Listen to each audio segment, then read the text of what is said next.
और है, यहां पर आप लिख दीजिए बेटा वेलोसिटी सेलेक्टर। वेलोसिटी सेलेक्टर ये एक डिवाइस होती है।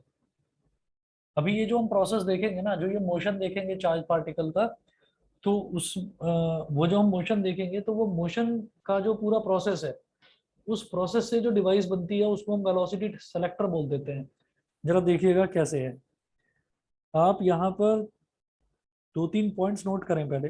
Suppose a beam of charge particles say electrons, suppose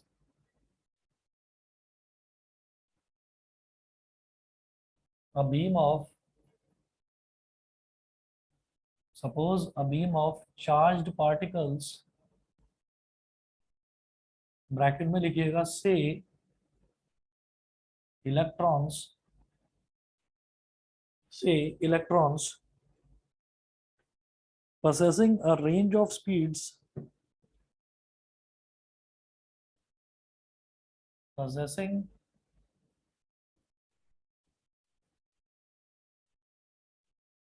a range of speeds, possessing a range of speeds passes through a slit S1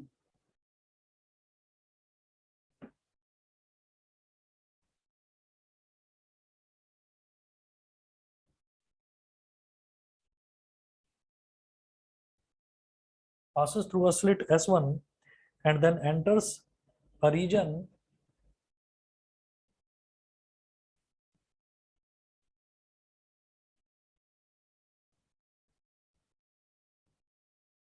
and then enters a region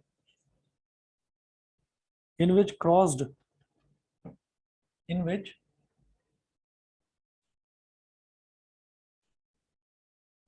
crossed, crossed के आगे bracket में लिख दीजिए perpendicular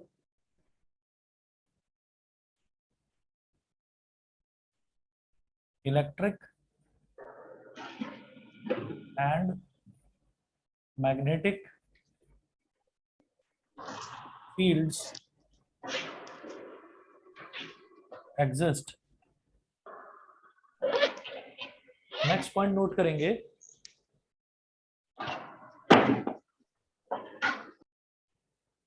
next point note करेंगे इसमें,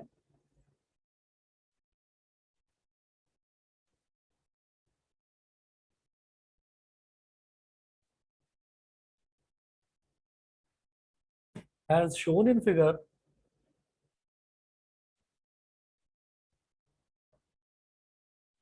as shown in figure, figure अभी draw करूंगा इसकी। as shown in figure the electric field acts in the downward direction,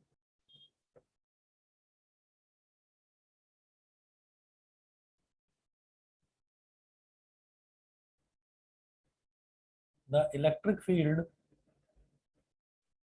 E vector acts in the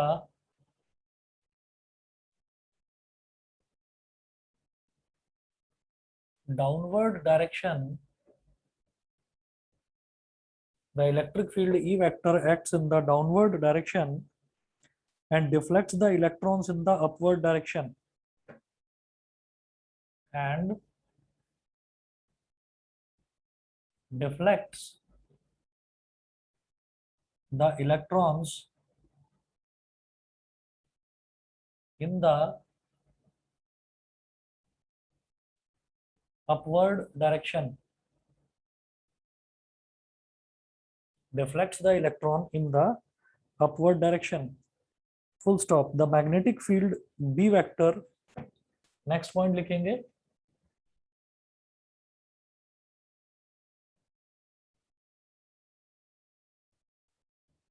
the magnetic field B vector, the magnetic field B vector acts normally into the plane of paper, acts normally into the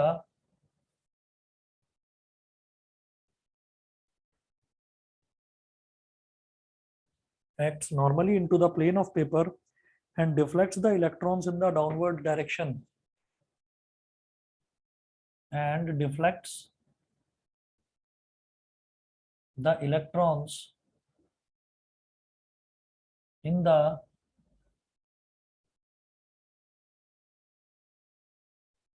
downward direction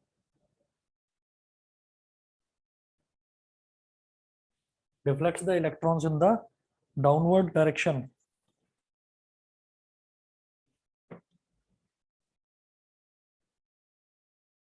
अब आप ये देखिएगा, मैं इसमें इसका figure बनाता हूँ तो समझने की कोशिश करना।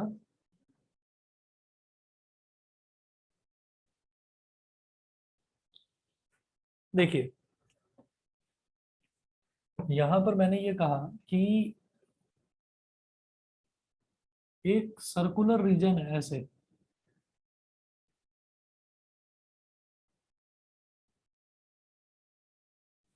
एक सर्कुलर रीजन है, और इस सर्कुलर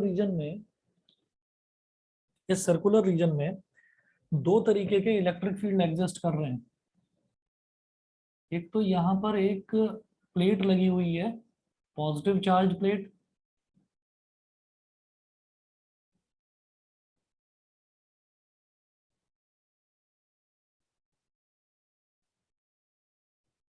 और नेगेटिवली चार्ज प्लेट प्लेट लगी हुई है। तो यहाँ से तो एक चीज साफ समझ में आ जाएगी कि इलेक्ट्रिक फील्ड जो है वो हमारा डाउनवर्ड डायरेक्शन में है। इलेक्ट्रिक फील्ड पॉजिटिव से नेगेटिव की तरफ जाता है। तो ये हमारा इलेक्ट्रिक फील्ड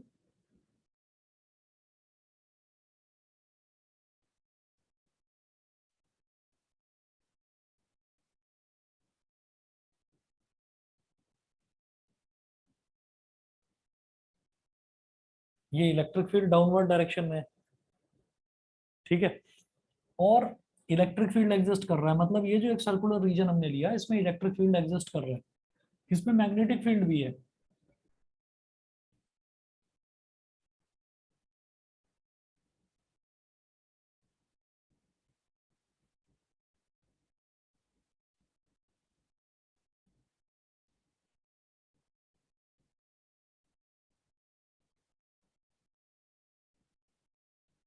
ये जो क्रॉस दिखाए हैं हमने, क्रॉस का मतलब क्या है, इनटू द पेपर, यानी कि अंदर की तरफ। तो जो बी वेक्टर यानी कि मैग्नेटिक फील्ड है वो अंदर की तरफ है। फिर हमने क्या करा कि यहाँ पर एक स्लिट बना रखी है। स्लिट मतलब क्या है कि एक वॉल है, और उस वॉल में हमने थोड़ा सा गैप छोड़ रखा है। तो this is slit S1। Slit का नाम दे दिया S1। तो यहाँ पर हमने थोड़ा सा गैप छोड़ रखा है, और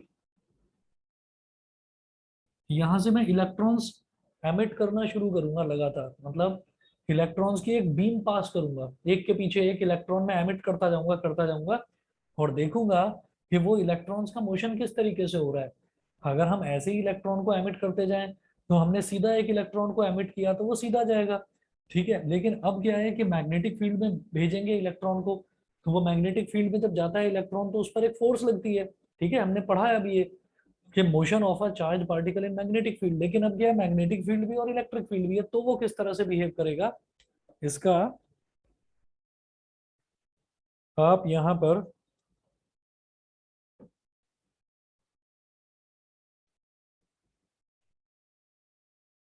एक ऐसे स्ट्रेट लाइन बनाएंगे, और एक स्लिट और बना लोगे ऐसे और ऐसे, और इसको लिखोगे बेटा स्लिट S2। Slit S2।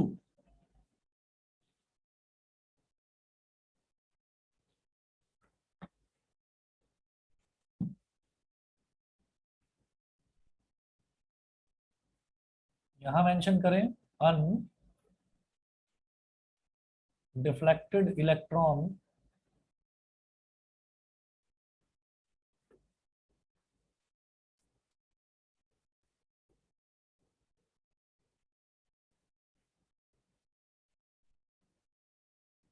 ये v मतलब इलेक्ट्रॉन की वेलोसिटी,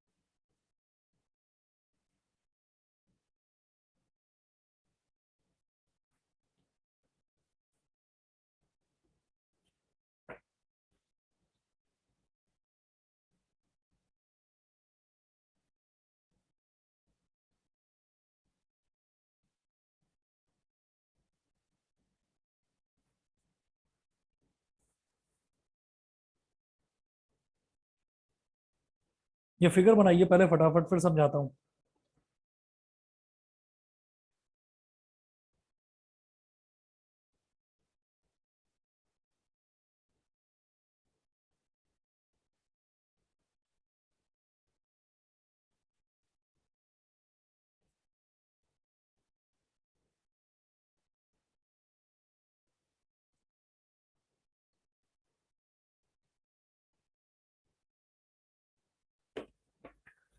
हाँ जी, फिगर ड्रॉ कर ली सबने, बताइए।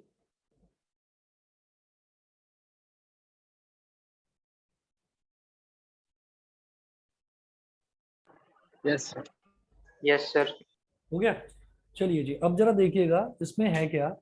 इसमें ये है कि जैसे ही हमने यहाँ से इलेक्ट्रॉन बीम्स को एमिट करा, इलेक्ट्रॉन बीम को एमिट करने का मतलब, इलेक्ट्रॉन बीम का मतलब क्या है कि उसमें बहुत सारे इलेक्ट्रॉन्स हैं। इलेक्ट्रॉन्स का मतलब नेगेटिवली चार्ज पार्टिकल्स हैं। तो अब क्या होता है कि जब इलेक्ट्रॉन है, तो इलेक्ट्रॉन जो है वो अगर किसी मैग्नेटिक फील्ड में ट्रेवल करता है किसी भी वेलोसिटी के साथ में, तो वेलोसिटी वेलोसिटी मान लीजिए उसकी इस डायरेक्शन में ऐसे ऐसे, मैग्नेटिक फील्ड उस पर लगातार एक परपेंडिकुलर डायरेक्शन में फोर्स लगाएगा। ठीक है, मैग्नेटिक फील्ड उस पर लगातार एक परपेंडिकुलर डायरेक्शन में फोर्स लगाएगा। अब लेकिन उसकी वेलोसिटी ऐसे है, तो थोड़ा थोड़ा वो आगे भी जाएगा, थोड़ा थोड़ा नीचे भी जाएगा, थोड़ा थोड़ा आगे भी जाएगा, थोड़ा थोड़ा नीचे भी जाएगा, क्योंकि परपेंडिकुलर डायरेक्शन में फोर्स लगा रहा है मैग्नेटिक फील्ड। तो हम ये कहेंगे कि जैसे ये वाला है, ये वाला, तो इसको मैं लिखूंगा, ये जो नीचे की तरफ एरो जा रहा है, थोड़ा डेविएशन हो रहा है, इसको मैं लिखूंगा बेटा deflection by B. Deflection by B. B यानी कि मैग्नेटिक फील्ड, तो magnetic field into the paper था अंदर की तरफ। ठीक है, और वेलोसिटी इस तरफ थी, तो वेलोसिटी के तो परपेंडिकुलर वो है ही जो मैग्नेटिक फील्ड है। मैग्नेटिक फील्ड और वेलोसिटी वो दोनों जब आपस में परपेंडिकुलर होते हैं, तो हमने ये देखा था कि वो सर्कुलर पाथ ले लेता है। लेकिन सर्कुलर पाथ यहाँ पर क्यों नहीं ले पाएगा? क्योंकि जो इलेक्ट्रॉन है, उस इलेक्ट्रॉन को थोड़ा थोड़ा ये जो पॉजिटिव प्लेट है, ये पॉजिटिव प्लेट भी अपनी तरफ अट्रैक्ट कर रही है, नहीं तो ये परफेक्टली सर्कुलर पाथ ले लेता है यहाँ पर। क्योंकि हमारे यहाँ जो मोशन है, यानी कि जो वेलोसिटी है, वो इस डायरेक्शन में है, और मैग्नेटिक फील्ड इस डायरेक्शन में है। तो फोर्स जो है, जो मैग्नेटिक फोर्स लगेगी वो डाउनवर्ड लगेगी, तीनों के तीनों म्यूचुअली परपेंडिकुलर। सोचिए कि ये अगर एक्स एक्सिस है, मैग्नेटिक फील्ड अंदर की तरफ है, तो वो वाई एक्सिस हो गया, तो जेड एक्सिस ये बचा डाउनवर्ड वाला। ठीक है, ये अगर एक्स है, अंदर वाला वाई है, तो डाउनवर्ड वाला जेड हो गया। तीनों के तीनों म्यूचुअली परपेंडिकुलर होते हैं। तो अगर सिर्फ और सिर्फ मैग्नेटिक फील्ड होता तो बेटा ये सर्कुलर पाथ ले लेता, जैसा हमने कल देखा था। लेकिन इलेक्ट्रिक फील्ड भी है, तो ये पॉजिटिव चार्ज थोड़ा सा इसको अट्रैक्ट करेगा अपनी तरफ। इस वजह से एक परफेक्ट सर्कल ना बनकर ऐसा एक डेविएटेड पाथ हो गया बिकॉज ऑफ मैग्नेटिक फील्ड। बताइए, ये समझ में आ गया? ये समझ में आ गया सभी को? Yes sir. बताऊं? हाँ, अब आप ये देखिए, सर एक बार फिर से समझा दीजिए। एक बार दोबारा बता रहा हूँ। मैं ये कह रहा हूँ कि मैग्नेटिक फील्ड जो है वो, ये मैंने 1 2 3 4 5 6, ये जो इतने सारे क्रॉसेस बना रखे हैं, इन क्रॉसेस का मतलब ये है कि मैग्नेटिक फील्ड जो है वो अंदर की तरफ है। ये बी क्रॉस जो है, ये बी क्रॉस मतलब ये मैग्नेटिक फील्ड के लिए दिखा रखे हैं हमने क्रॉस। तो ये बी के लिए है, बी वेक्टर, मैग्नेटिक फील्ड अंदर की तरफ है। अंदर की तरफ यानी कि into the plane of paper हो गया। वेलोसिटी ये है, ये वेलोसिटी है, इस वेलोसिटी से हमने इलेक्ट्रॉन की एक बीम को यहाँ पर छोड़ दिया। ठीक है, अच्छा, जब इलेक्ट्रॉन की बीम को मैंने यहाँ पर छोड़ दिया, तो मैग्नेटिक फील्ड अंदर की तरफ है परपेंडिकुलर, तो वेलोसिटी ऐसे, मैग्नेटिक फील्ड परपेंडिकुलर अंदर की तरफ ऐसे, तो फोर्स इन तीनों के परपेंडिकुलर होता है, तो फोर्स भी परपेंडिकुलर हो गया ऐसे। तो जो मैग्नेटिक फील्ड की वजह से ये इस तरह डेविएट कर जाएगा, सीधा जाने की बजाय ये इस तरह डेविएट कर जाएगा। ठीक है, अब मैं इसको डिफ्लेक्शन बाई बी क्यों बोल रहा हूं? मैं ये कह रहा हूं क्योंकि मैग्नेटिक फील्ड अंदर की तरफ है, वेलोसिटी इस तरफ है, तो मैग्नेटिक फोर्स नीचे की तरफ लगेगा, मैग्नेटिक फोर्स नीचे की तरफ लगेगा। तो हमने ये कहा कि परफेक्ट सर्कल बन जाता, सर्कुलर पाथ फॉलो करता है वो परफेक्ट सर्कल बन जाता जैसा हमने कल करा था। लेकिन वो परफेक्ट सर्कल इस वजह से नहीं बना कि थोड़ा बहुत इलेक्ट्रॉन्स को पॉजिटिव प्लेट जो है वो अपनी तरफ अट्रैक्ट करेगी। यहां तक समझ गए? बताओ, अब क्लियर है? Yes sir. ठीक है, अच्छा, अब ये कहेंगे कि इसको मैं डिफ्लेक्शन बाई बी बोल रहा हूं। बस अभी सिर्फ इतना नोट करिए, डिफ्लेक्शन बाई बी, यहां मैं कह रहा हूं डिफ्लेक्शन बाई ई, तो मैं ये कहूंगा कि भाई ये डिफ्लेक्शन बाई बी इधर ऐसे कैसे, डिफ्लेक्शन बाई बी मतलब ये मैग्नेटिक फील्ड का इतना असर हो गया कि वो उसको नीचे की तरफ खींच रहा है। तो हम ये कहेंगे कि हाँ, जैसे ये रीजन है तो इस रीजन में जहां जहां पर मैग्नेटिक फील्ड इलेक्ट्रिक फील्ड से ज्यादा होगा, तो मैग्नेटिक फोर्स जो है वो तो उसको नीचे की तरफ खींच रही है, इलेक्ट्रिक फोर्स उसको ऊपर की तरफ खींच रही है। तो जहां पर भी मैग्नेटिक फोर्स इलेक्ट्रिक फोर्स से ज्यादा होगा, वहां तो हम ये कहेंगे कि मैग्नेटिक फील्ड डोमिनेट कर रहा है, तो इसलिए डिफ्लेक्शन बाई बी हो गया। कुछ रीजन ऐसे होंगे जहां पर इलेक्ट्रिक फोर्स जो है, जैसे ये इलेक्ट्रिक फील्ड है ऐसे, तो ये जो पॉजिटिव पॉजिटिव प्लेट है ना, तो जैसे ही इलेक्ट्रॉन ऐसे आया आया आया आया तो यहाँ तक तो कोई ऐसी दिक्कत नहीं हुई, लेकिन जैसे ही वो यहाँ इलेक्ट्रिक फील्ड के नजदीक आया, तो इलेक्ट्रिक फील्ड के नजदीक आते ही इलेक्ट्रॉन है नेगेटिवली चार्ज है, पॉजिटिव की तरफ अट्रैक्ट हो ही जाएगा। तो वो पॉजिटिव की तरफ अट्रैक्ट होगा, होना तो चाहेगा ऐसे एकदम सीधा यहाँ पर, लेकिन मैग्नेटिक फील्ड भी थोड़ा उसको नीचे की तरफ खींच रहा है, तो इस वजह से परफेक्टली ऊपर जाने की बजाय वो भी इस तरह से डिफ्लेक्ट हो जाएगा।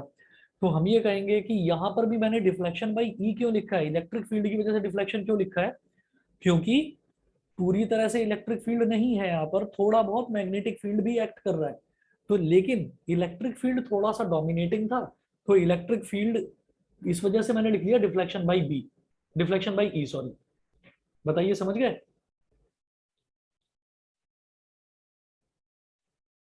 Yes sir. यस। एक मिनट रुकिए, ये इसको वीडियो को ऑफ करके फिर से ऑन करता हूँ।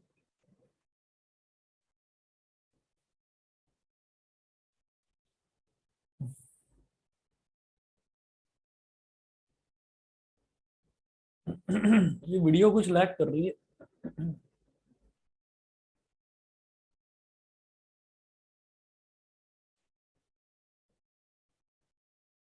बताना। तो अब ऐसा हो गया कि जहां पर मैग्नेटिक फील्ड वो नीचे परपेंडिकुलरली खींचेगा, इलेक्ट्रिक फील्ड वो ऊपर परपेंडिकुलरली खींचेगा। तो यहां पर क्या है, यहां पर मैग्नेटिक फील्ड इसको खींच रहा है नीचे की तरफ, लेकिन इलेक्ट्रिक फील्ड की वजह से ये ऊपर जाना चाह रहा है। तो इलेक्ट्रिक फील्ड थोड़ी सी ज्यादा जहां पर क्वांटिटी थी इलेक्ट्रिक फील्ड की, जहां पर इलेक्ट्रिक फील्ड डोमिनेट कर रहा था, तो उसकी वजह से तो इस तरह से थोड़ा सा डिफ्लेक्शन हो गया। ठीक है, यहाँ मैग्नेटिक फील्ड भी परपेंडिकुलरली नीचे खींचना चाह रहा है, तो मैग्नेटिक फील्ड जो है वो था यहाँ पर, उसकी कुछ क्वांटिटी थी, लेकिन इलेक्ट्रिक फील्ड थोड़ा सा इंटरफियर कर रहा था, तो इस वजह से वो परफेक्टली सर्कुलर पाथ लेने की बजाय वो थोड़ा सा ऐसे कर्व्ड पाथ ले लिया उसने। और कुछ रीजन्स ऐसे होंगे जहां पर इलेक्ट्रिक फील्ड भी, देखिए ये तो आप समझ रहे होंगे कि इन ये जो पॉजिटिव प्लेट और नेगेटिव प्लेट है इसके बीच में ही इलेक्ट्रिक फील्ड ज्यादा डोमिनेटिंग होगा। ठीक है, और मैंने भी जानबूझकर वेलोसिटी जो इलेक्ट्रॉन बीम है इसको मैं लिख रहा हूं बेटा, यहाँ पर ये इलेक्ट्रॉन बीम है, हमने भी क्या करा, इलेक्ट्रॉन बीम को जानबूझकर इसके इलेक्ट्रिक फील्ड के बिल्कुल बीचों बीच से गुजार दिया, और पूरे में मैग्नेटिक फील्ड तो पूरे में यूनिफॉर्म है ही। तो हम ये कहेंगे कि कुछ ऐसे पॉइंट्स भी तो होंगे जहां पर इलेक्ट्रिक फील्ड जितना होगा उतना ही मैग्नेटिक फील्ड होगा। तो हम ये कहेंगे कि कुछ ऐसे फील्ड्स हैं, कुछ ऐसे पॉइंट्स होंगे इसमें, उन पॉइंट्स में जहां पर इलेक्ट्रिक फील्ड इसको जितना ऊपर खींच रहा है उतना ही मैग्नेटिक फील्ड भी नीचे खींच रहा है, यानी कि इलेक्ट्रिक फील्ड और मैग्नेटिक फील्ड दोनों इक्वल और अपोजिट जहां पर होंगे, वहां पर इस इलेक्ट्रॉन बीम पर किसी भी तरीके का डिफ्लेक्शन नहीं होगा, और ये अनडिफ्लेक्टेड इलेक्ट्रॉन बीम निकल जाएगी यहां से ऐसे। ठीक है, तो हमने इलेक्ट्रॉन्स तो भेजे बहुत सारे, इलेक्ट्रॉन्स तो हमने भेज दिए बहुत सारे, लेकिन जहां पर मैग्नेटिक फील्ड डोमिनेटिंग था, तो वहां मैग्नेटिक फील्ड ने उसको नीचे की तरफ ऐसे खींच लिया कर्व्ड पाथ। जहां इलेक्ट्रिक फील्ड डोमिनेटिंग था, वहां इलेक्ट्रिक फील्ड ने इसको ऊपर की तरफ खींच लिया, इसने कर्व्ड पाथ ले लिया। और जिस जिस रीजन में इलेक्ट्रिक फील्ड और मैग्नेटिक फील्ड बराबर थे, इक्वल एंड अपोजिट थे, दोनों ने एक दूसरे को कैंसिल आउट करा, और उतने इलेक्ट्रॉन्स हमारे अनडिफ्लेक्टेड गुजर गए। बताइए जी, समझ में आ गया? ये समझ में आ गया? ये थोड़ा हाँ जी थोड़ा सर। एक्सपेरिमेंट, हाँ जी बताइए, ये थोड़ा थोड़ा एक्सपेरिमेंट वैसा है जैसे रदरफोर्ड का आपने वो देखा होगा गोल्ड फॉइल एक्सपेरिमेंट, जिसमें अनडिफ्लेक्टेड इलेक्ट्रॉन निकल जाते थे। बताइए जी, क्लियर है तो आगे चले मैं। Yes sir. समझ गए बाकी बच्चे? यस Yes, सर, बताएं, sir. क्लियर है। ऐश्वर्या, अनुवा, अर्श, दृष्टि। Yes, sir. Yes, ठीक है, sir. चलिए ठीक है। तो ये जो अरेंजमेंट होता है ना, ये जो अरेंजमेंट होता है, इस अरेंजमेंट को एक डिवाइस का नाम दे दिया गया वेलोसिटी सेलेक्टर, वेलोसिटी सेलेक्टर। ठीक, अब देखिएगा इसमें जो मैंने आपको चीज बताई है उसको फटाफट लिख लीजिए, 2 या 3 पॉइंट्स लिखवाऊंगा बस, नोट करेंगे यहां पर। Only those electrons will pass undeflected through slit S2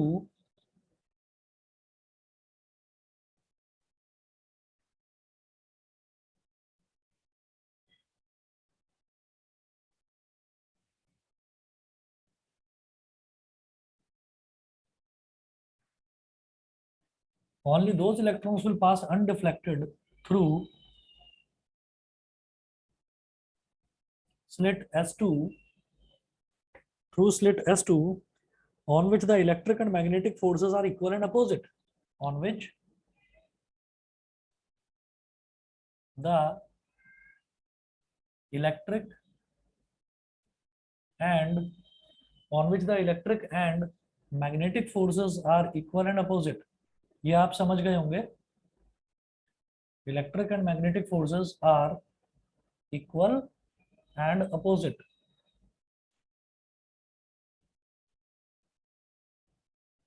Full stop. The velocity v of the undeflected electrons is given by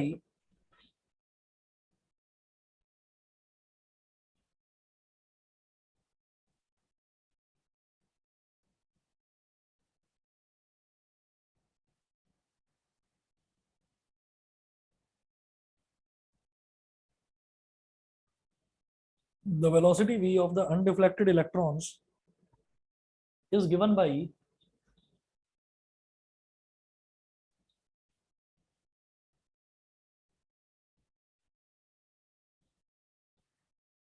अब देखिएगा ये कुछ कुछ उसी तरीके से है कि जैसे हम ये जानते हैं कि इलेक्ट्रिक फील्ड की वजह से जो फोर्स लगती है ना वो क्या होती है बेटा, F is equal to Q into E. और मैग्नेटिक फील्ड की वजह से जो फोर्स लगती है वो क्या हो जाती है, Q V B, Q V B, है ना। होता तो वैसे Q V B sine theta है, होता तो Q V B sine theta है, लेकिन यहाँ पर क्यों मैं देख रहा हूँ कि यहाँ पर मैग्नेटिक फील्ड भी परपेंडिकुलर है और वेलोसिटी भी परपेंडिकुलर है, तो जहां ये दोनों परपेंडिकुलर होते हैं तो वहां पर Q V B sine 90 degree हो जाता है, तो वो क्यू वी बी होता है। तो it is given by the velocity v of the undeflected electron, undeflected electron पर force due to electric field is equal to force due to magnetic field। तो लिख लीजिए force due to electric field, मतलब electric field जितना force लगा रहा है उतना ही फोर्स मैग्नेटिक फील्ड भी लगा रहा है। Force due to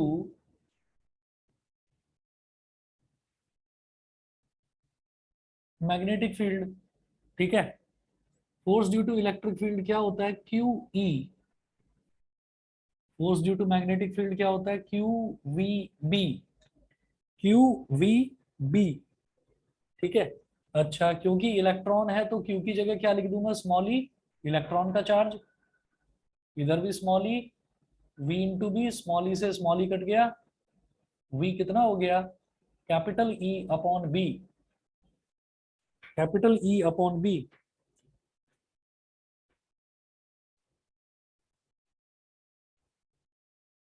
such an arrangement can be used, note करें,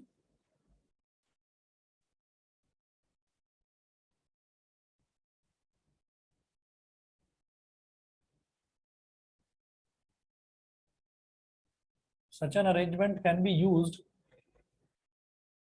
such an arrangement can be used to select charged particles of a particular velocity, can be used to select charged particles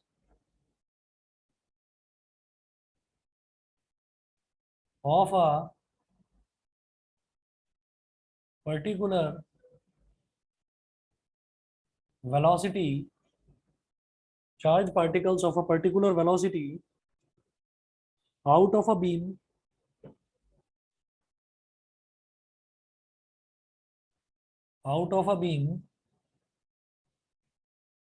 in which out of a beam in which particles are moving with different speeds, in which particles are moving with different speeds.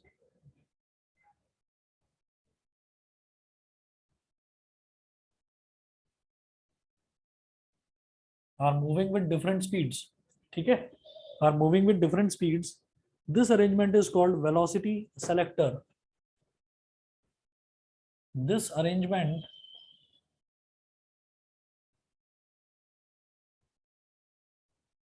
is called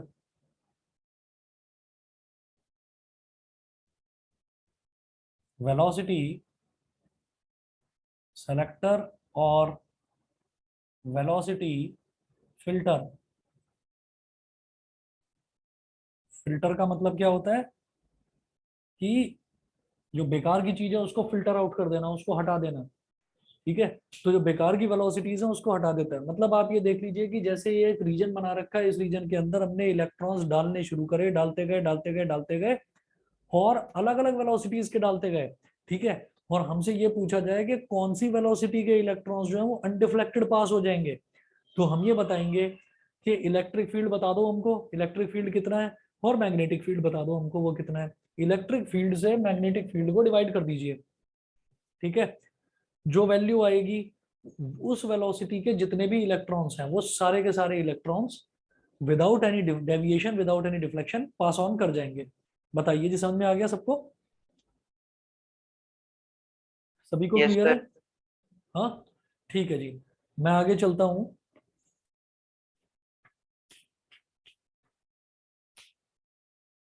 इसके बाद हमारा next topic है। उस next topic में आप सभी बच्चे 12-13 जितने भी बच्चे अभी ऑनलाइन हैं, आप सभी बच्चे पढ़ भी रहे हैं, अभी सुन भी रहे हैं जो मैं चीज पढ़ा रहा हूँ। लेकिन एक सवाल मुझे लगता था कि आप लोग पूछेंगे। यहाँ तक हमने सारा टॉपिक कंप्लीट कर लिया, आप में से किसी ने भी पूछा नहीं वो सवाल, आप लोगों के दिमाग में आना चाहिए था। खैर नहीं आया है, मैं आपको बता देता हूँ। अब मैं बताऊंगा तो शायद सबके दिमाग में आएगा। आप ये देखिए कि जब मैंने बोला मैग्नेटिक फील्ड अंदर की तरफ है, मैग्नेटिक फील्ड अंदर की तरफ है, और जो वेलोसिटी है इलेक्ट्रॉन की वो इस तरफ है, वेलोसिटी इधर, मैग्नेटिक फील्ड अंदर की तरफ, तो मैग्नेटिक फोर्स नीचे की तरफ लग जाएगी भाई, परपेंडिकुलर। मान लो ये एक्स एक्सेस है, अंदर वाला वाई एक्सेस है, तो नीचे वाला जेड एक्सेस हो गया। ठीक है, तो भैया ये जो डिफ्लेक्शन हो रहा है मैग्नेटिक फोर्स, ये नीचे की तरफ ही क्यों जा रहा है? ये ऊपर की तरफ भी तो जा सकता है। अगर ये है एक्स एक्सिस, अंदर वाली वाई एक्सिस है, तो ये दोनों आपस में 90 डिग्री है, ये इधर वेलोसिटी और मैग्नेटिक फील्ड, तो फोर्स ऊपर भी तो लग सकता है, वो भी तो 90 डिग्री पर ही होगा। बताइए ये चीज सबको समझ में आती है कि नहीं? ये चीज दिमाग में आती है कि नहीं कि सो मैग्नेटिक जो है, हाँ बताओ। वो वेलोसिटी वाले प्लेन के परपेंडिकुलर होना चाहिए ना। इसके, वेलोसिटी वाला जो प्लेन है हमारा, हाँ उसके अलोंग परपेंडिकुलर होना चाहिए ना। ऊपर जाएगा तो वेलोसिटी, तब नहीं। वेलोसिटी वाला प्लेन चलो ये है ना, वेलोसिटी वाला प्लेन जो है वो प्लेन कौन सा होगा? वो प्लेन वही तो होगा अंदर वाला और ये वाला, तो उसके परपेंडिकुलर तो ये भी है, उसके परपेंडिकुलर तो ये भी है। ठीक है, देखिए ये सवाल है, बड़ा जेन्युइन सवाल है। अब आप इसको सोचो कि ये सवाल नहीं है तो अभी उसमें मत पढ़ो। मेरी बात सबको समझ में आई कि नहीं ये बताओ? दोबारा बता रहा हूं मैं कि मैग्नेटिक फील्ड अंदर तो की सर तरफ, इसका आंसर क्या है? आंसर मैं बता रहा हूँ अभी, आंसर मैं बता रहा हूँ। मैग्नेटिक फील्ड अंदर की तरफ, ठीक है, और जो वेलोसिटी है इलेक्ट्रॉन की वो इस तरफ। तो मैग्नेटिक फोर्स जो, नई जो मैग्नेटिक फोर्स जिसको हम मैग्नेटिक लॉरेंट्ज फोर्स बोलते हैं, वो नीचे की तरफ ही क्यों लग रही है, ऊपर की तरफ क्यों नहीं लगती? अभी बताता हूँ आपको। नेक्स्ट टॉपिक नोट करिए, उसमें इसका जवाब मिल जाएगा। ये मिटा दूं पूरा अगर कर लिया है तो? बताइए। Yes sir. मिटा दूं? चलिए ठीक है।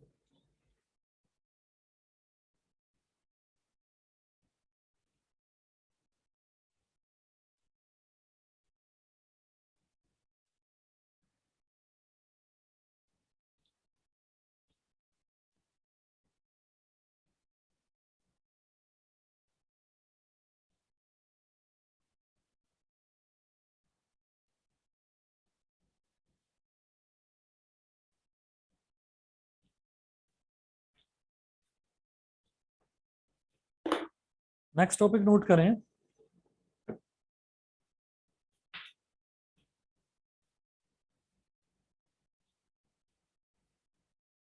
Force on a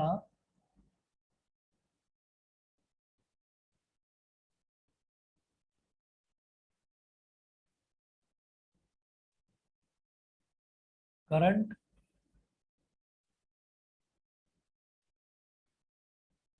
force on a current carrying conductor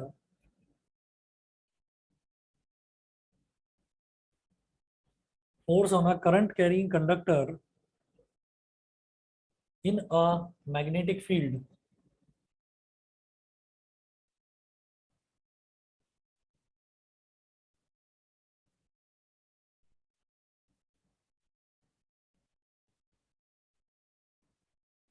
force on a current carrying conductor in a magnetic field। Current carrying conductor यानी कि कोई भी वायर है उसमें करंट फ्लो कर रहा है और वो मैग्नेटिक फील्ड में रख दिया हमने उस वायर को। ठीक है, अब तक हम मैग्नेटिक फील्ड में क्या रख रहे थे, एक मूविंग चार्ज पार्टिकल। ठीक है, अब मैं क्या कर रहा हूं, अब मैं पूरे के पूरे एक कंडक्टर को यानी कि पूरी की पूरी एक कंडक्टिंग वायर वो रख दिया मैंने मैग्नेटिक फील्ड में उठाकर। ठीक है, motion of a charge particle, motion of an electron, वो सब कुछ हो गया। अब अगला टॉपिक है, तो मैंने क्या करा, मैंने ये एक वायर है ना, तो वायर को हम सिलेंड्रिकल बोलते हैं। ये सिलेंड्रिकल शेप की वायर है और इसमें करंट फ्लो कर रहा है। अब वो आपकी मर्जी, आप करंट किस डायरेक्शन में फ्लो कराना चाह रहे हो। मैं तो उस तरफ करवा रहा हूँ, राइट साइड में। तो मैंने क्या करा कि ये जो बीच वाला पॉइंट है यहाँ मैंने माइनस साइन बना दिया, यानी कि करंट जो फ्लो करता है वो इलेक्ट्रॉन्स के फ्लो की वजह से ही तो फ्लो करता है करंट। ठीक है, तो मैंने ये कहा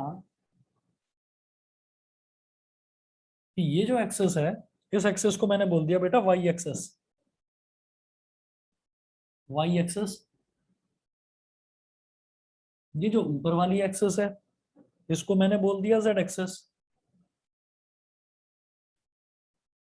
और ये जो अब आगे वाली एक्सेस है ये बची तो इसको मैंने बोल दिया एक्स एक्सेस। हमारी मर्जी है, हम एक्स वाई और जेड कहीं पर भी ले सकते हैं। अच्छा, ये जो कंडक्टर है इस कंडक्टर की लेंथ मैंने ले ली एल।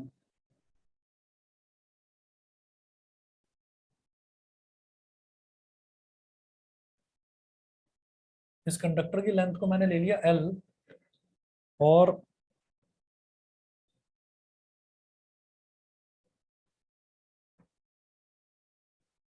इस डायरेक्शन में करंट है आई।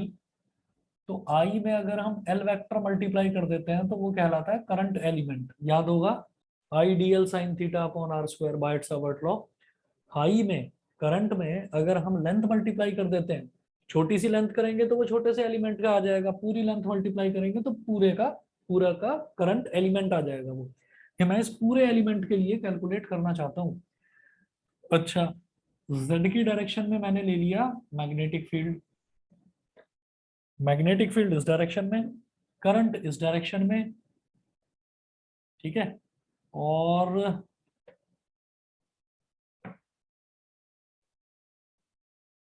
इस डायरेक्शन में हो गई हमारी फोर्स, इस डायरेक्शन में फोर्स हो गई। ये फोर्स इस डायरेक्शन में कैसे हुई ये तो आप जान ही गए होंगे, नहीं तो समझ में आया है तो मैं बताता हूँ अभी। हमने ये कहा कि ये बिल्कुल फ्लेमिंग के लेफ्ट हैंड रूल की तरह है कि जहां पर मेरे पास करंट है, मैग्नेटिक फील्ड है, तो करंट ये है, मैग्नेटिक फील्ड ये है। ठीक है, तो मैंने क्या करा, ये सेंट्रल फिंगर जो है ये क्या है, करंट। ठीक है, ये इंडेक्स फिंगर क्या, मैग्नेटिक फील्ड। तो थंब कहाँ की तरफ है, आगे की तरफ। आगे की तरफ तो मेरा फोर्स तो यहाँ पर हो गया, जो फोर्स लग रहा है इस पर। ये समझ में आया कि नहीं? Yes sir. ठीक है, ये तो वही चीज है जो 10th क्लास में करी थी कि करंट हमने इसको ऐसे स्ट्रेच कर लिया, फ्लेमिंग लेफ्ट हैंड रूल। तो करंट हमारा इस डायरेक्शन में, मैग्नेटिक फील्ड इस डायरेक्शन में, तो thumb is in the forward direction. उसके बाद एक, आपको याद होगा हमने कन्वेंशनल करंट की डायरेक्शन 10th क्लास में पढ़ी थी, उसमें ये था कि करंट जिस डायरेक्शन में फ्लो करता है ना, करंट जिस डायरेक्शन में फ्लो करता है, जो इलेक्ट्रॉन्स हैं कंडक्टर के अंदर, इलेक्ट्रॉन्स उसके अपोजिट डायरेक्शन में फ्लो करते हैं। दोबारा देखिएगा, मैंने ये कहा था कि अगर मान लीजिए, ये आप सभी बच्चों ने पढ़ा ही होगा कि अगर मान लीजिए इसमें करंट का फ्लो इस डायरेक्शन में है, तो कंडक्टर के अंदर जो इलेक्ट्रॉन्स हैं उन सब इलेक्ट्रॉन्स का फ्लो करंट के अपोजिट होता है। उसका रीजन क्या है? करंट किस डायरेक्शन में फ्लो करेगा? जिस डायरेक्शन में इलेक्ट्रिक फील्ड होगा। इलेक्ट्रिक फील्ड कहाँ जाता है? पॉजिटिव से नेगेटिव की तरफ। तो इसका मतलब at all the positive charges here and all the negative charges here, तो ये जो इलेक्ट्रॉन्स हैं ये नेगेटिव को रिपेल करेंगे और पॉजिटिव की तरफ अट्रैक्ट होंगे। ये चीज इलेक्ट्रिसिटी में भी हमने पढ़ी थी, इस साल भी पढ़ी है, 12th में भी पढ़ी है, कि जिस डायरेक्शन में करंट होगा इलेक्ट्रॉन्स का फ्लो उसके अपोजिट डायरेक्शन में होगा। ये मेरी बात सबको समझ में आ गई? बताइए। यस ठीक है, तो अब आप ये देखिएगा कि अब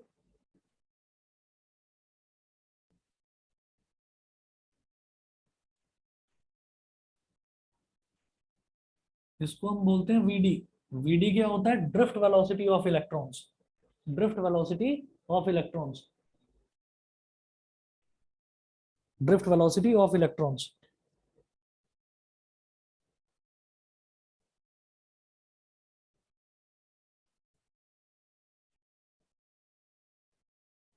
बताइए जितना क्लियर है। वीडी है, यस सर। हाँ, और डायरेक्शन होता है इसका, तो ये वीडी वेक्टर हो गया। ये वीडी वेक्टर हो गया। अब आप देखिएगा, 2-3 पॉइंट्स नोट करेंगे इसमें आप। और हाँ, एक चीज और, कि ये जो एरिया ऑफ क्रॉस सेक्शन है ना, ये एरिया ऑफ क्रॉस सेक्शन, इसको कैपिटल ए बोल दीजिए।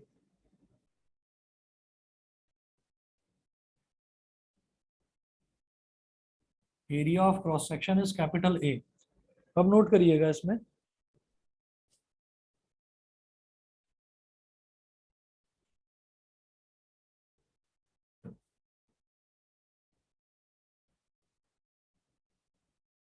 in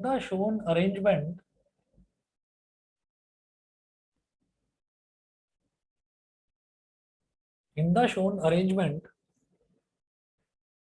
each electron experiences a magnetic Lorentz force.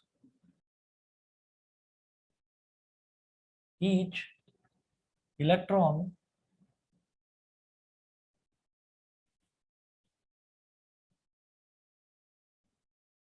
experiences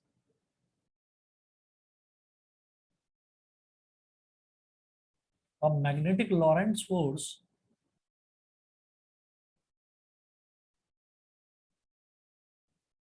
magnetic Lorentz force. मैंने बस एक इलेक्ट्रॉन बनाया, यहाँ पर बहुत सारे इलेक्ट्रॉन्स हो सकते हैं, इसके अंदर हम एक इलेक्ट्रॉन की बात कर रहे हैं। Magnetic Lorentz force along positive X axis which is given by, और ये आगे की तरफ है तो positive X axis, along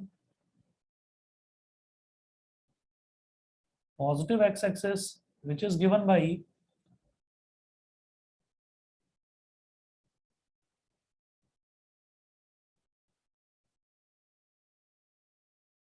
F vector is equal to क्या होता है?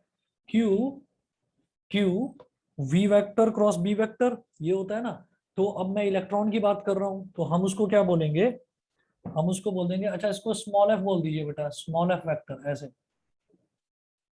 Is equal to minus E, और V vector cross B vector, तो V D vector cross B vector. ठीक है, इलेक्ट्रॉन की वेलोसिटी को ड्रिफ्ट वेलोसिटी कहा जाता है, तो उसको V D vector cross B vector बोल दिया। आप कहेंगे कि आज आज आप वी डी वेक्टर बता रहे हो, कल वी वेक्टर क्यों? क्योंकि कल हमने एक चार्ज पार्टिकल की बात करी थी, और जब भी हम चार्ज पार्टिकल की बात करते हैं तो बाय डिफॉल्ट हम उसको पॉजिटिवली चार्ज पार्टिकल लेकर चलते हैं। तो पॉजिटिवली चार्ज पार्टिकल को मैंने प्लस क्यू बोल दिया था, और उसकी वेलोसिटी वो कुछ भी हो सकती है, तो उसको हमने वी वेक्टर ही बोल दिया था। यहाँ क्योंकि पर्टिकुलरली इलेक्ट्रॉन की बात कर रहे हैं, क्योंकि conductor is filled up of electrons, तो उसके अंदर इलेक्ट्रॉन्स होते हैं, और इलेक्ट्रॉन्स जो है वो करंट की अपोजिट डायरेक्शन में ही फ्लो करते हैं। ठीक है, तो इस वजह से जो इलेक्ट्रॉन है उसकी वेलोसिटी वीडी, और जो इलेक्ट्रॉन है उसका चार्ज आपका माइनस ई हो गया।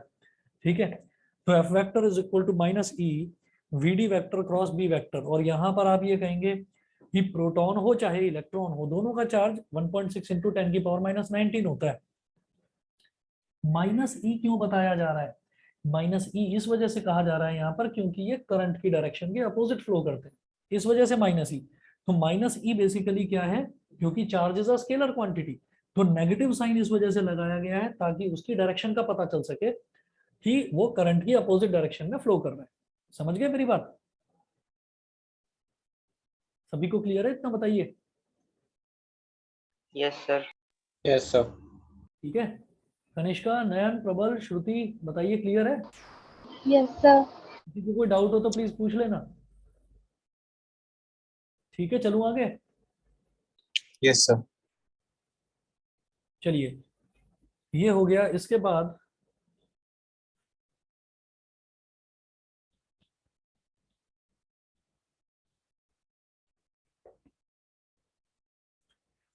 हम ये कहेंगे, if n is the number of free electrons per unit volume.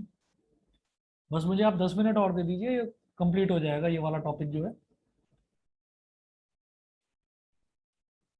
If n is the number of free electrons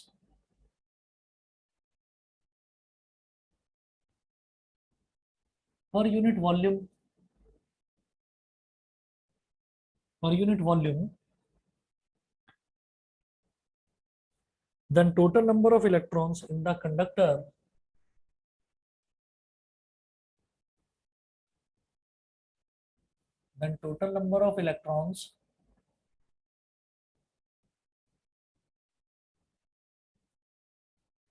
in the conductor, total number of electrons in the conductor is capital N बोल दीजिए उसको, capital N is equal to N multiplied by volume. ठीक है, N क्या था? Number of electrons per unit volume, ऐसे समझ लो चाहे तो इसको। स्मॉल n क्या था? Number of electrons per unit volume. ठीक, number of electrons per unit volume, तो कैपिटल N यानी कि टोटल नंबर ऑफ इलेक्ट्रॉन्स क्या हो गया? N into volume. और वॉल्यूम क्या हो जाएगी इस कंडक्टर की? इस कंडक्टर की लेंथ तो L है और एरिया ऑफ क्रॉस सेक्शन है A। ठीक है, तो area of cross section, area में अगर लेंथ को मल्टीप्लाई कर देते हैं, एरिया क्या सिलेंड्रिकल है ना, तो सिलेंड्रिकल यहाँ पर जो ये एरिया ऑफ क्रॉस सेक्शन होता है, ये होता है सर्कल। सर्कल का एरिया होता है पाई आर स्क्वायर, और ये क्या है? ये सिलेंडर की हाइट है। पाई आर स्क्वायर में h को मल्टीप्लाई कर देते हैं तो सिलेंडर की वॉल्यूम आ जाती है। सिलेंडर की volume pi R square h ही होती है, तो इसलिए a इंटू एल कह देंगे, area of cross section into L. Volume कैसे निकलेगा सिलेंडर का? अगर एरिया ऑफ क्रॉस सेक्शन में लेंथ की मल्टीप्लिकेशन कर दी जाए, तो capital N is equal to small n a l। ठीक है, उसके बाद मैं कहूंगा कि total force on the conductor is, therefore total force on the conductor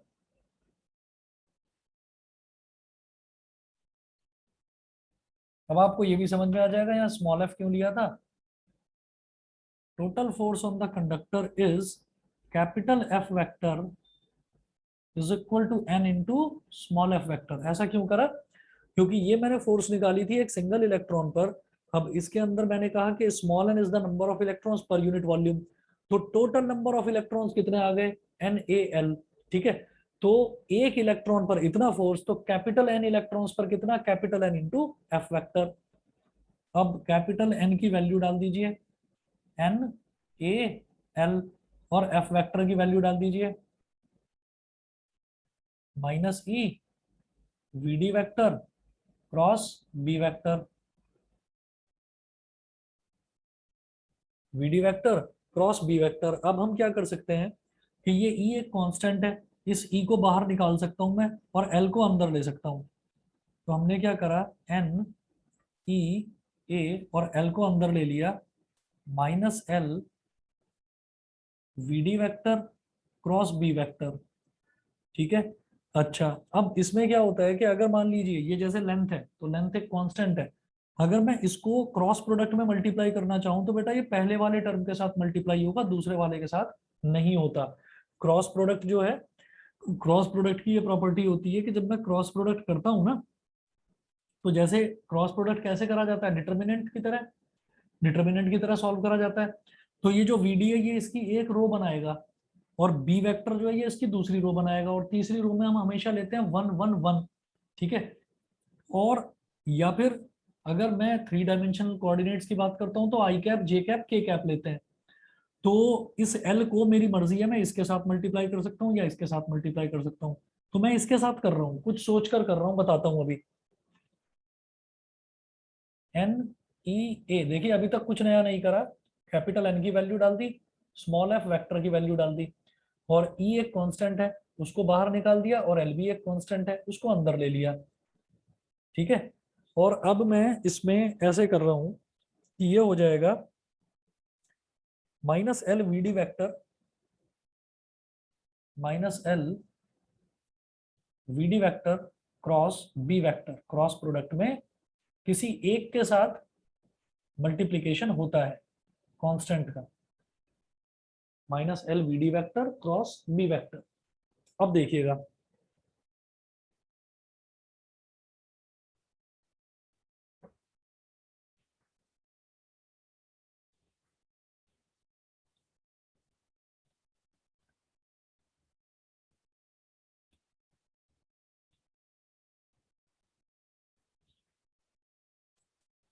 इसमें 2 लाइन और नोट करें। If IL vector represents a current element vector, if IL vector represents a current element vector in the direction of current, in the direction of current,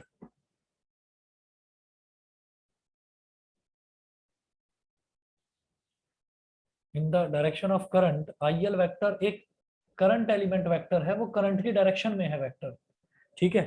in the direction of current, then vectors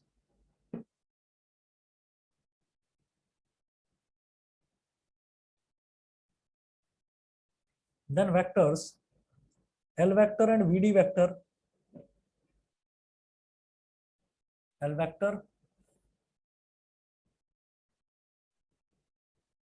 and VD vector will have opposite directions, will have opposite directions.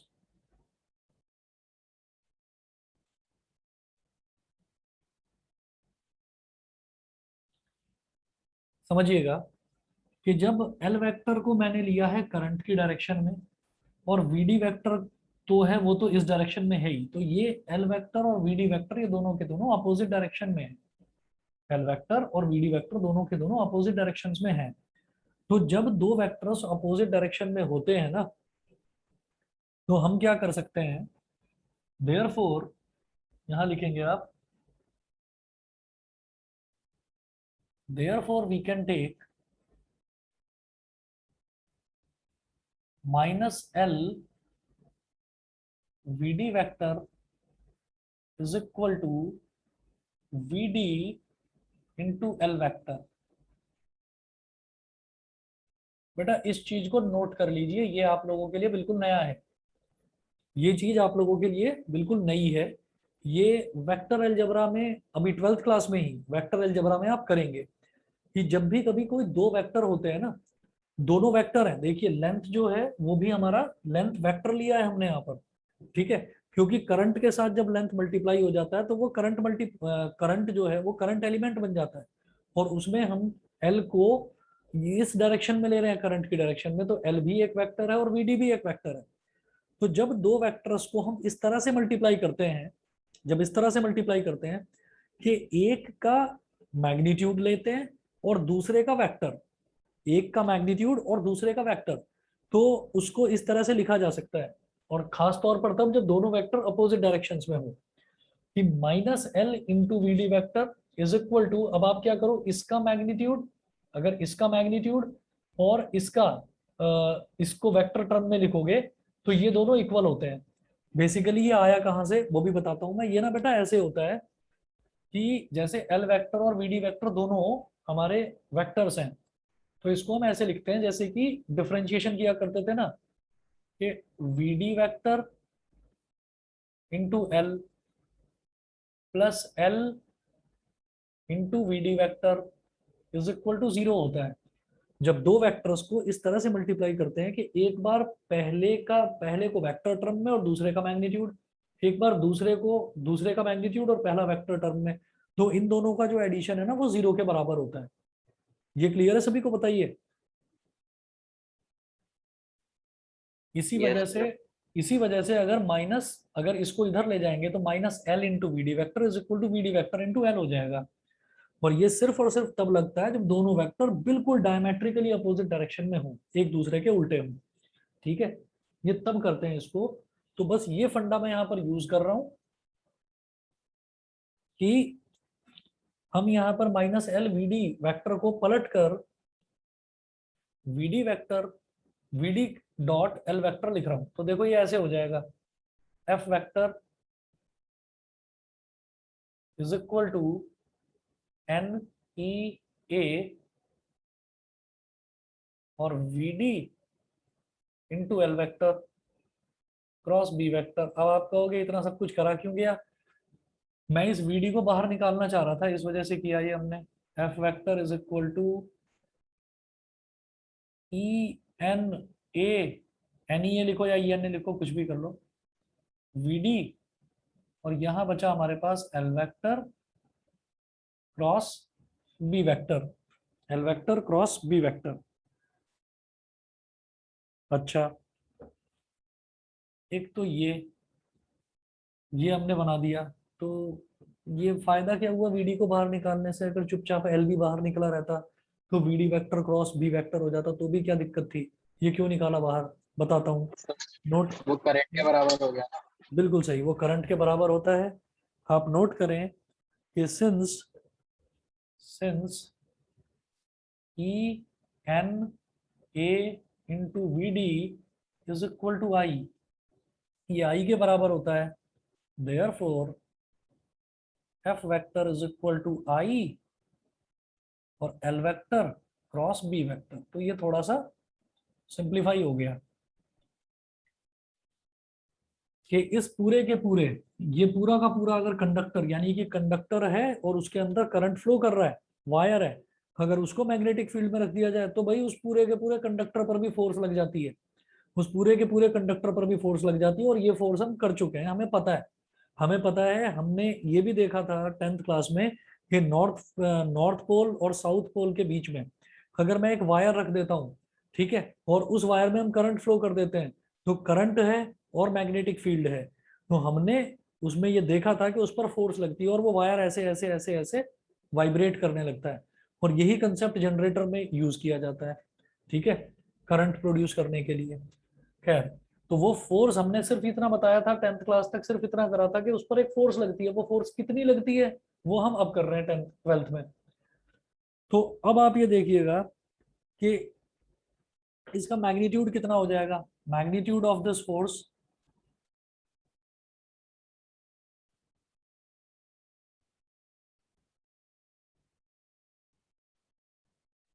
F is equal to I L B sine theta. ये आप समझ गए होंगे, L vector cross B vector क्या होगा, L B sine theta. ठीक है,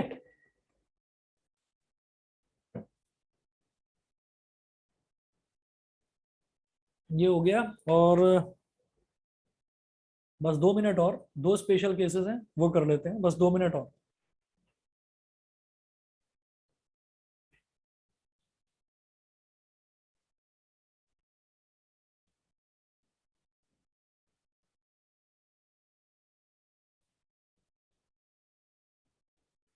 note करिए स्पेशल केसेस।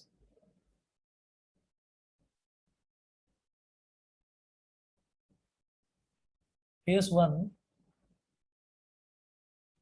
वन है, if theta is equal to 0 degree और 180 degree,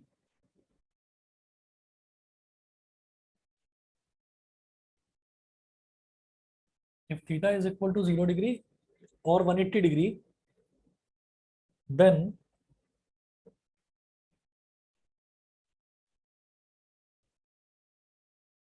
F is equal to, किसी को ये डाउट तो नहीं है थीटा कहाँ ये थीटा एंगल कहाँ पर होगा?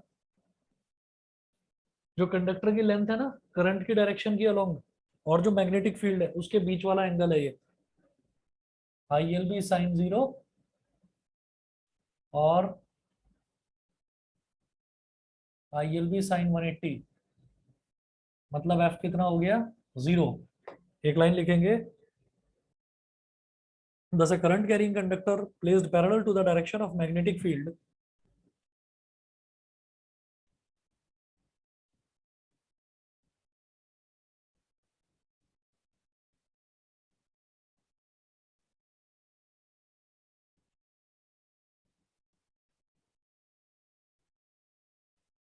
placed parallel to the direction of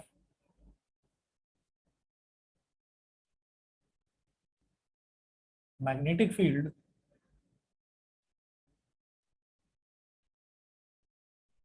does not experience any force, उस पर किसी तरीके की कोई फोर्स नहीं लगती, जो मैग्नेटिक फील्ड के पैरेलल ही रख दिया जाता है एल और बी के बीच में, जहां एंगल 0 डिग्री या 180 डिग्री होता है वो। सेकंड केस देख लीजिए, सेकंड केस है theta is equal to 90 degree,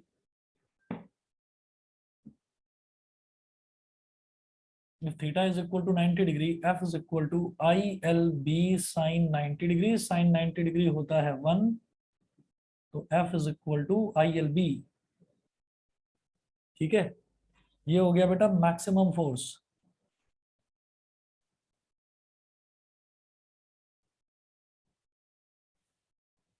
ठीक है जी, इतना कर लीजिए, बाकी फिर कल शाम को कराता हूँ आगे कंटिन्यू।